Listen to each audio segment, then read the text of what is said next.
पुढची मोठी बातमी आहे। उपमुख्यमंत्री एकनाथ शिंदे यांच्यावरती विडंबनात्मक गीत रचल्याप्रकरणी विधिमंडळामधील हक्कभंगाचं प्रकरण समोर आलेलं होतं। यामध्ये उद्धव बाळासाहेब ठाकरे यांच्या पक्षाच्या उपनेत्या सुषमा अंधारे आणि कॉमेडियन कुणाल कामरा यांची हक्कभंग समितीच्या समोर सुनावणी होणार आहे आणि यासाठी हे दोघे देखील हजर राहिलेले आहेत। कुणाल कामरा आणि सुषमा अंधारे या समितीच्या समोर आपली बाजू मांडणार आहेत। तर हे दोघेही या चौकशीसाठी उपस्थित आहेत। आपण बघतोय बाजू आपली मांडलेली आहे या समितीच्या समोर। त्यांनी पुढची सुनावणी आता 10 मार्चला होणार असल्याचं देखील कळतं आहे।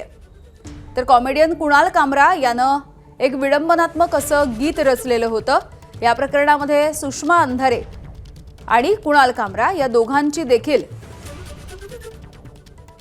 चौकशी होते किंवा त्यांनी हक्कभंग समितीच्या समोर हजेरी लावावी असं म्हटलं गेलं होतं। सुनावणीसाठी आज हे दोघेही हजर राहिलेले आहेत। या दोघांनी देखील आपापली बाजू मांडलेली आहे या समितीच्या समोर आणि यानंतर आता पुढची सुनावणी येत्या 10 मार्चला होणार आहे।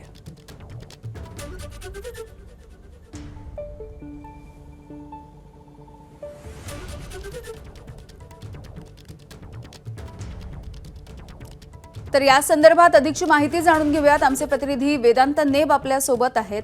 वेदांत, काही महिन्यांपूर्वी खरं तर हे विडंबनात्मक गीत रचलेलं होतं। या दोघांनी देखील आज हजेरी लावलेली आहे। काय नेमकी बाजू मांडली आहे या दोघांनी देखील?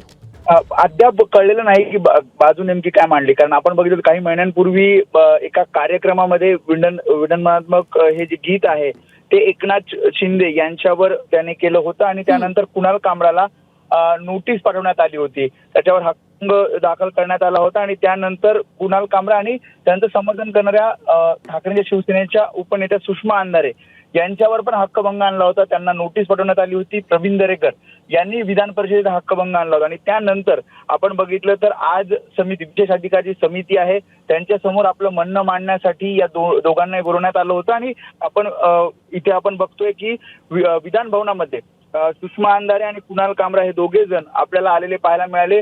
प्रसाद जे अध्यक्ष आहेत त्यांच्या समोर त्यांनी आपलं म्हणणं मांडलेलं आहे। नेमकं काय म्हणणं मांडलं, कारण पुढची वेदांत काही क्षणांसाठी तुम्हाला थांबवते, आपण बघूया। हाँ बोलो। हियरिंग हो चुकी है? नहीं, आज नहीं हुई हियरिंग। क्यों नहीं किया? क्या वजह थी? क्यों हियरिंग क्यों नहीं हो पाई? आप पूछ सकते हैं उनसे। सर, लेकिन जिस तरह से आपने गाना लिखा था और उसके बाद जो माहौल महाराष्ट्र में हुआ था, इसके बारे में क्या कहना है आपका? कुछ माहौल का मेरे को नहीं पता, अभी तक मैं आरोप पढ़ रहा हूँ। मैं जो पढ़ गाना लिखा- बनाया था, आपने जो लेकिन राजनीति आप करने इतने वालों दिन को बाद पसंद मुंबई नहीं में है। आए, हाँ, आप सेफ फील कर रहे हैं? क्योंकि जिस तरह से पॉलिटिकल प्रेशर था, जिस तरह से एकनाथ शिंदे के बारे में आपने कुछ गाना लिखा था और उसके रिएक्शंस आए थे, तोड़फोड़ भी हुई थी मुंबई में, होटल तोड़ा गया था, सवाल क्या है? तो अभी जब आए हैं तो आपको सेफ लग रहा है? आपके सेफ्टी के हिसाब से सेफ हूँ मैं। आपने टी-शर्ट जो पहना है कॉन्स्टिट्यूशन ऑफ इंडिया। बस और कोई कमेंट?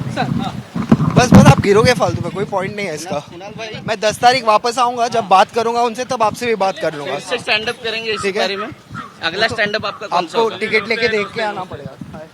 कॉर्पोरेटर पुन्हा डेव्हलप पुन्हा गोपाल तंत्रपाळे हो मी मस्त व्यवस्थित आहे। हो, अण्णा बनसोडे साहेबांकडे आलो, समझ गया। उपाध्यक्ष ओके, विधानसभा। नाइस बरे मीटिंग। ना? हाँ, हो, एक बड़ा नंबर है। सर। लेकिन आपके साथी लोग उनसे पूछिए। हाँ, उनसे पूछिए ना। लोग चर्चा कर रहे हैं कि अब कुणाल कामरा बैकफुट पे आएंगे, आपकी राय क्या है? फुट पे तो नहीं। हाँ यार छोड़ो ना, जब मैं उनसे बात करूंगा हाँ, एक मिनट। काफी समय बाद, नहीं नहीं, लेकिन इस वाकये के बाद, लगातार आएंगे। जब टाइम लगा आ जाऊंगा। इस वाकये के बाद लोग कह रहे हैं कि आप बैकफुट पे आएंगे। हाँ करेंगे ना, ऑफ कोर्स करेंगे। हाँ, लोग कहते हैं नहीं कि है। अब आप बैकफुट पे आएंगे। आप आएंगे बैकफुट पे वो तो देखेंगे। या आप गिरो मत अपनी भाई, राय गिरो मत। रखेंगे? बेबाक अपनी राय रखेंगे? कॉन्स्टिट्यूशन पे आप बिलीव करते हैं? पूरा विश्वास है? Of course. आज जो कुछ भी हुआ है, आज आपको बुलाया गया। कुणाल जी सिर्फ 2 मिनट। कुणाल जी 2 मिनट। आप मुंबई में ही हो। मुंबई में ही है। कुणाल जी कितनी गंभीरता से ले रहे हो इस मुद्दे को? सॉरी मैं मुंबई में। गंभीरता से ले रहे हो। आपने ये जो अरे भाई, टी-शर्ट पहना है, सुनो symbol- अच्छा आराम से, पहले तो आप गिर जाओगे, आप रुको, ठीक है। मैं कॉन्स्टिट्यूशन में मानता हूँ, जब मुझे बुलाया जाएगा मैं आऊँगा। मैं आज भी आया था, आज नहीं हो पाया हियरिंग, सुनवाई नहीं हो पाई कोई रीज़न से, शायद बहुत कुछ चल रहा होगा शहर में, तो ठीक है जब वापस बुलाएंगे तब भी आ जाएंगे। अब अनऑफिशियली 10 मार्च बोला गया है तो 10 मार्च भी आ जाएंगे, ठीक है, लेकिन दिल में कई डर का माहौल है। मेरे लगने नहीं लगने से कुछ नहीं होता है। जो भी उनके आरोप है उसके बारे में जब मेरे पास आरोप आएंगे मैं उसके बारे में अपना आंसर दे दूंगा। लेकिन दिल में कई डर है कि आपके ऊपर हमला हो सकता है। क्या? दिल में डर है आपके ऊपर हमला हो सकता है। ये हमला है मेरे ऊपर।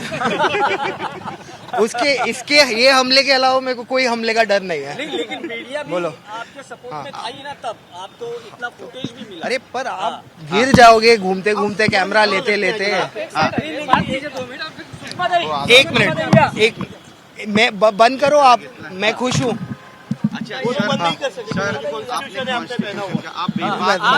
अपनी बात रखते हैं हाँ। और लोग भी आपको काफी पसंद करते हैं, लेकिन जो सत्ताधारी है हाँ। उनको आपकी बातें चुभती है। हाँ। क्या ऐसी वजह है कि उनको ये बातें चुभती है? सत्ताधारी को बातें चुभनी चाहिए ना, क्यों नहीं चुभे? तो और चुभाते रहेंगे आप भविष्य में भी? ऐसा कोई प्लान मैं बनाऊंगा तो मैं मीडिया को बता दूंगा।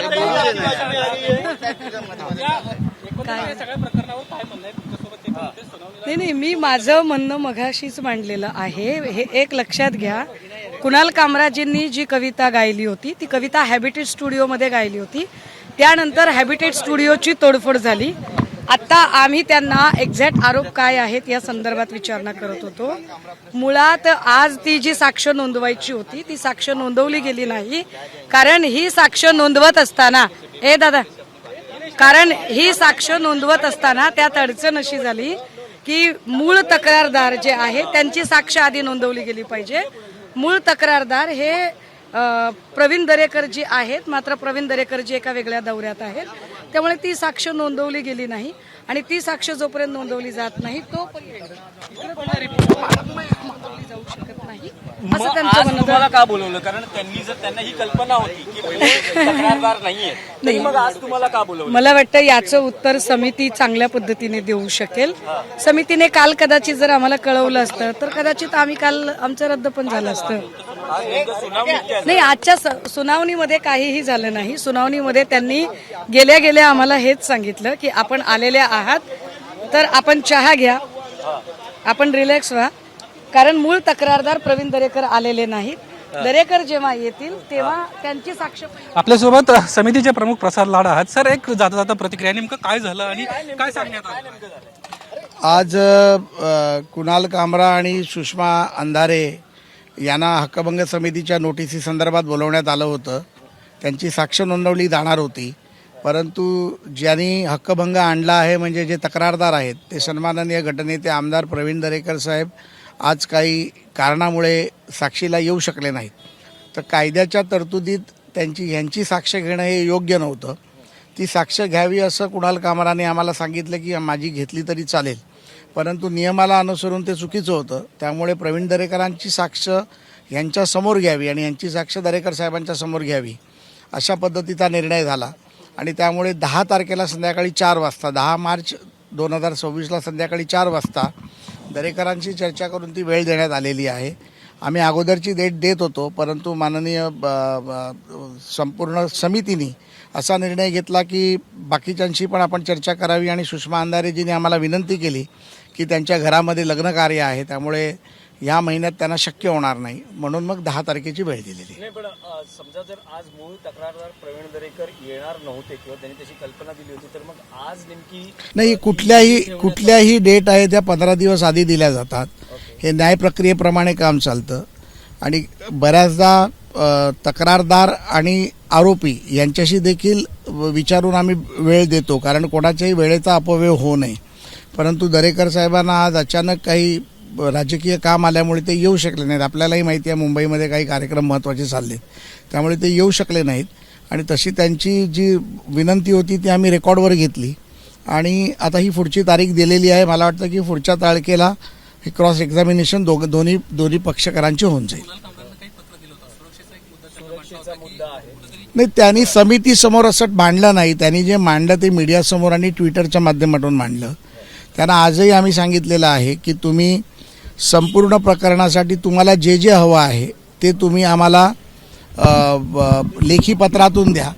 दुसरी निर्देश मी त्यांना हेही दिलेले आहेत की या विधिमंडळाचं कामकाज हे मराठीतून चालतं, त्यांना मराठी समजतं असं बोलले, पण त्यांना मराठीमध्ये उत्तर देताना थोडा त्रास होतो, किंबहुना त्यांनी आणलेल्या लॉयरना पण मराठी येत नव्हतं.